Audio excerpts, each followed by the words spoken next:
Friends, మనం ఈరోజు మజ్జిగ మిరపకాయలు, ఊర మిరపకాయలు, తర్వాత వచ్చేసి చల్ల మిరపకాయలు, ఊరేదైనా పేరేదైనా చేసే పద్ధతి అంతా సేమ్.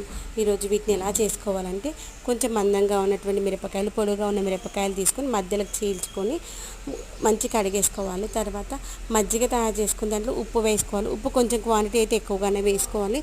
వేసుకొని ఒక 2 రోజులు మంచిగా ఊరనీయాలి. 2 రోజుల తర్వాత ఇలా తీసి జాల ప్లేట్లో వేసి దాంట్లో ఉన్నటువంటి మజ్జిగ అంతా పోయిన తర్వాత దాన్ని ఎండలో పెట్టుకోవాలి.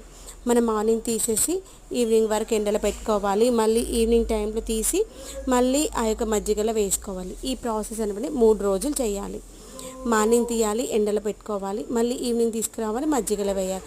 అలా 3 రోజులు చేసి 3వ రోజు ఒక 2 రోజులు 3 రోజులు మంచిగా ఆరబెట్టుకొని డబ్బాలో స్టోర్ చేసుకున్నామంటే సంవత్సరం దాకా కూడా నిల్వ ఉంటుందన్నమాట ఈ యొక్క చల్ల మిరపకాయలు, ఊర మిరపకాయలు అనేటువంటివి.